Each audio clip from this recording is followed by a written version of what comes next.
everybody, it's Wyron here with another bit of Total War Warhammer 2 Quick Match gameplay. This time around I'm playing as the Skaven against the Lizardmen led by Sea Hamburger on the map Deadwood. And I'm running a new build here that I actually picked it up off another player while doing Quick Match as Lizardmen. And he trounced me completely. Or maybe not completely, but pretty decisively with this sort of build. And so I wanted to give it a shot myself, try it out in Quick Match, obviously. If I see something that I think works, then obviously I want to give it a shot and share it with you guys. So, this is basically almost, I assume, identical to the build my opponent ran in that Quick Match game. Unfortunately, I forget his username, but it was definitely, I thought, a pretty cool build. So regardless, this build is very much reliant on kind of swamping your enemy with numbers, just tying them down, and then shocking with monsters and terror-causing units. So the core is built around a Gracie of Ruin on a Screaming Bell, and actually he does not have any spells. Obviously he does have Scorch because that's his built-in ability. I do have Unholy Clamor, of course, from being mounted on the bell, Arcane Conduit to improve my power recharge reserves, and provide a buff to all nearby allies with Wall of Unholy Sound. This guy also causes fear. He's got very solid leadership. It's not the lead. It's kind of survivable with 100 armor, though against Lizardmen with their tendency to have a lot of armor-piercing large targets, he's not that tanky. But he definitely does have this bonus for their infantry, armor-piercing built in, and can do quite a bit of AoE damage when he just kind of rampages through enemy lines. So the Gracie of Ruin is definitely, but most importantly, really, the Gracie of Ruin is cheap, and that is, I think, the core reason to bring him. Also, because our Lizardmen lack armor piercing, ranged, and that's actually true for Hiles as well, basically. This guy's very very survivable against ranged fire, despite being pretty large. Then we do have this Plague Priest, and he is on a mounted on a Plague Furnace, and of course that gives him Billowing Death, which is AoE damage to all nearby enemies. I did give him Plague Rash. I'm not entirely sure if this is what my opponent ran in the prior game, but when he's casting, it does debuff enemies by a decent amount. Pestilent Breath, which is his built-in sort of spell, which he can cast in an AoE, but it must be casted outward from the Plague Furnace. It's not something you can simply cast targeted like you can when it's a normal spell. Then I do have good old Blessed with Filth, which provides poison to all the units within the AoE. And finally, I do have Vermintide, which provides you with a unit of Clan Rats, which will make your front line, which is already very mass heavy, even more massive. And of course, you do have built-in Frenzy with the Plague Furnace, or on the Plague Priest. He does debuff enemy leadership, which makes him even more susceptible to routing. He does have bonus for his infantry, all this sort of stuff. So he's very, very powerful lord as far as crunching through infantry goes. So with the rest of the units that I'm bringing here to kind of body block enemy large targets, he's actually going to be pretty survivable. My front line is composed entirely of Skaven slaves, a mix of, I'm maxed out on normal Skaven slaves, got 6 of them, and then they're intermingled with Skaven slaves with spears.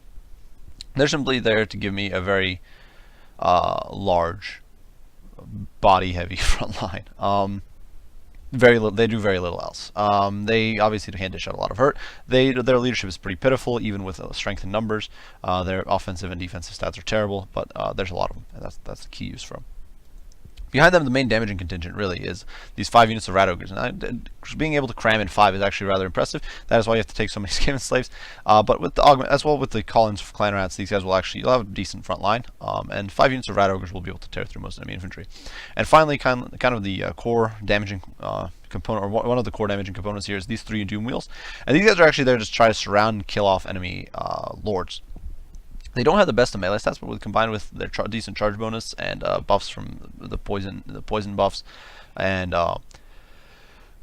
just kind of numbers, these guys can definitely shut down enemy lords with just swamping them. And they also do cause fear and terror, which could definitely be useful at shutting down lords that way. So we're going to throw things into slow-mo.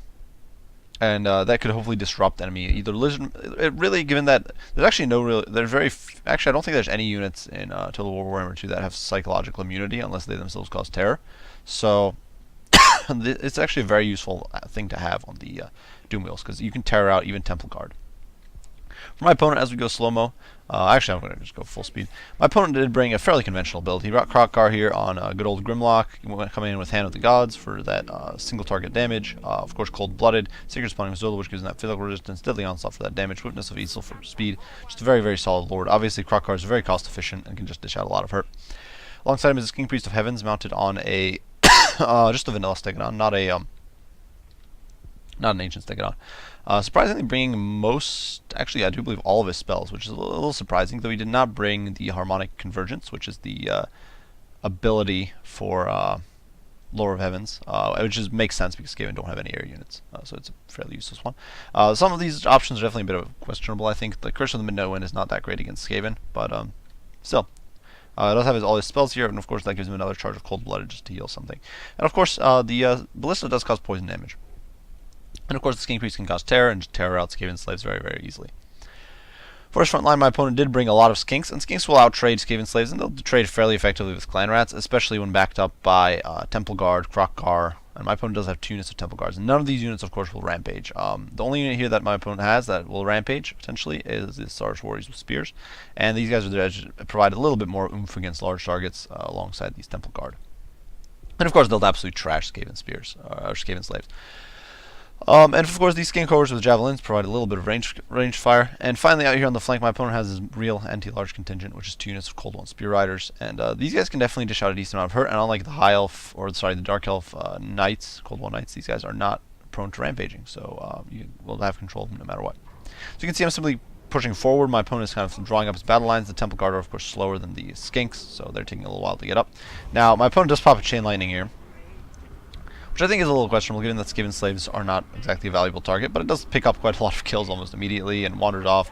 Does a little bit of damage to these Rat Ogres, which I can ignore. And now I do sort of charge in, and you can see these Skaven Slaves immediately rout. They actually get terror-routed by the proximity of Krokgar and the Skink Priest. In the meantime, my Rat Ogres surround Krokgar and start whacking away on him. You can see all my Skavens are kind of getting, slaves are getting committed here into these Skink cohorts and all that sort of stuff. My opponent does cast, I do believe, a Uranus Thunderbolt over here, which whiffs because Krokgar does move. And now I'm trying to surround Krokgar, all while I'm pushing in my Doom Wheels in from the flank. And you can see they've come in, and they're now trying to chase down Krokgar, surround him, and lay the smack down on him. And you can see Krokgar's actually not taking very much damage, but now that he's going to get surrounded, he's definitely going to have a rough time. These Temple Guard are doing a decent job, but you can see I do pop some Clan Rats over here, just trying to provide some extra zoning. And I'm casting Bless with Filth, popping Arcane Conduit, just trying to kind of sustain myself in all sorts of ways. Keep Krokgar on his back foot, and yeah, just weaken him as much as I can. You can see I do cast a spell here, just do a little bit of damage to these guys. And a Comet of Castatours coming down on these Skaven Slaves and will absolutely tear apart. You can see that the Rat Ogres, despite not being, despite fighting the anti-large Temple Guard, are actually doing an okay, if uninspiring, job against them. And definitely, now that they're terror-outing, they're going to get picked apart pretty brutally and ruthlessly by these Rat Ogres. The terror out from the Doom Wheel is definitely helping here, and I think it definitely kind of shows.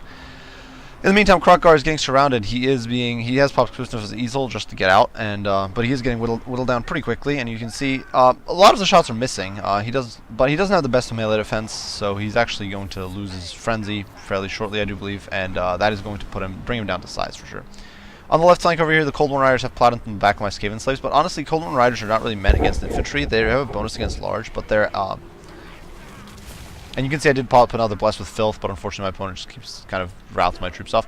But the Cold One Riders are not that great against infantry because they have very poor melee attack stats, and without the bonus against large to help their melee attack out, then they just struggle. In the meantime, over here, Krokgar's getting swarmed all over. You can see the now I've got my Rat Ogres on top of the King Priest of Heavens, just trying to lay the smack down on him. Temple Guard are coming back. You can see a lot of my Skaven Slaves at this point have routed off, so I do need to try to recover them. You can see these Clan Rats broke, and now they're just going to fall apart because they were a summoned unit. We can see the Temple Guard at this point. One unit of Temple Guard is practically annihilated. The other unit is very, very weak. And I definitely need to be a little more on top of bringing my Rat Ogres into the fray. And see over here, the Skaven Slaves are being run down by Cold Ones, but honestly, this is a waste. This is about 300 points worth of units being chased out the field by 2,000 points worth of units. In the meantime, I was forced to leave Krokgar to escape because I don't have anything to shut him down with. You can see I'm casting spells basically on cooldown. I do have 2 ability spells with the Gracier of Ruin and with his Cracked Call, I do believe, and the breath attack from the Plague Priest. You can see the Plague Priest is still pretty healthy. At this point, the Star Spears are falling apart. You can see the Rat Ogres just laying the smackdown on these guys. Skaven Slaves will be able to provide me. There's so many Skaven Slaves that I can honestly pursue enemies out the field if I have to. And now you can see it's kind of the end game. I do pop another Bless with Felt. I'm simply using it to constantly debuff enemies and make them much softer and easier to deal with. And Now you can see that this poor King Priest of Heavens is just getting surrounded. He has dished out a lot of hurt, but it's simply not enough.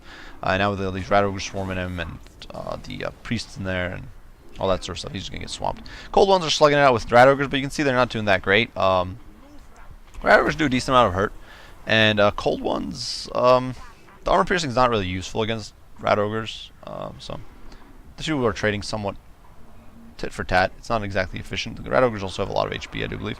Though with this second unit of Cold Ones, it's definitely not going to be that great. But they do charge in, but there's more rat ogres on the way, so it's going to be very much a slow and grindy fight. Meantime, Crockguard, I do believe, has healed himself a little bit with Cold-Blooded, but now you can see him simply trying to swarm him with the Doom Meals.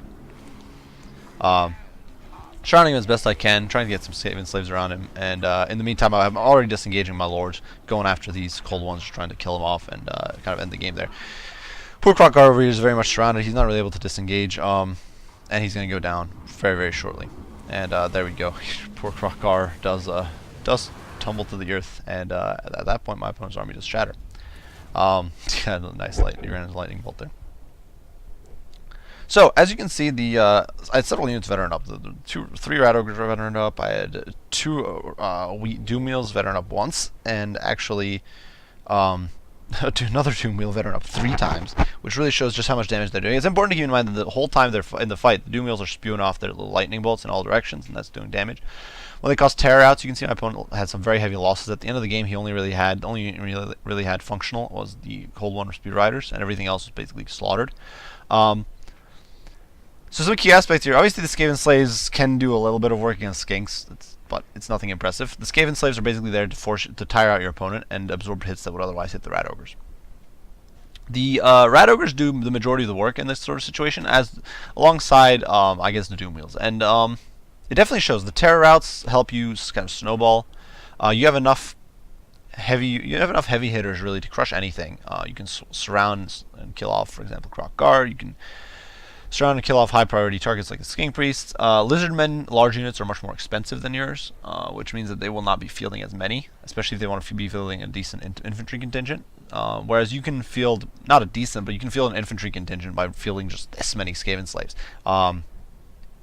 So you can see, and despite everything, I didn't lose that much more units than my opponent, and I definitely came out with a lot more units on the field, and most of them were my high value targets, like just the Doom Wheels. So this is a very powerful build. I learned about it from being on the receiving end of it.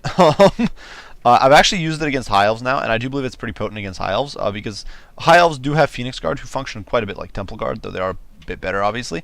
But much like the Temple Guard, they kind of fall apart to the Doom Wheels with tear outs. I've actually had games today against High Elves, and those worked out similar. So I think to this sort of situation, High Elves also don't have an armor piercing anti-large cavalry, so they definitely struggle in that way. I think against Dark Elves this build would not function as well, because Dark Elves can bring shades, they can bring dark shards, they can bring witches who can slow you down and make you a much easier target. It's obviously not going to work as great against High Elves as well, because High Elves, or Dark Elves or High Elves as well, because they can bring a Flying Lord who can potentially just avoid you while still contributing a little bit to the fight. But I think it definitely shows just how powerful this build can be, and it can definitely be powerful against High Elves, and I assume it would even work against Dark Elves, though nowhere near as well, for a variety of reasons. But yeah, definitely great game to my opponent. I definitely enjoyed this build. I think if you're looking for a functional, not cheesy like the Vanguard sort of builds I've been doing, Skaven build, where you just functional, flexible, especially against Lizardmen and High Elves build, then this is definitely a go-to. This is definitely something I would recommend. Gracier, Plague Priest, a bunch of Skaven slaves, and then 5 Rat Ogres and Doom Wheel, and it's a functional build. So I do hope you guys enjoyed this video. If you did, be sure to leave a like and subscribe down below. If you have any comments, criticism, any questions about Total War Warhammer 2, Quick Match, anything like that, then be sure to post those down in the comments. Hopefully pretty soon we will be getting the combined maps, and with that I do believe get combined Quick Match. And any of the custom games seem to be combined, so I'm hoping that the Quick Match will be combined as well, so we'll be able to pick from any of the factions, and that should definitely bring some pretty sweet matchups in the future. So, as usual, guys, I do appreciate you all for watching, and I will see you all in the next one. Wyvern out.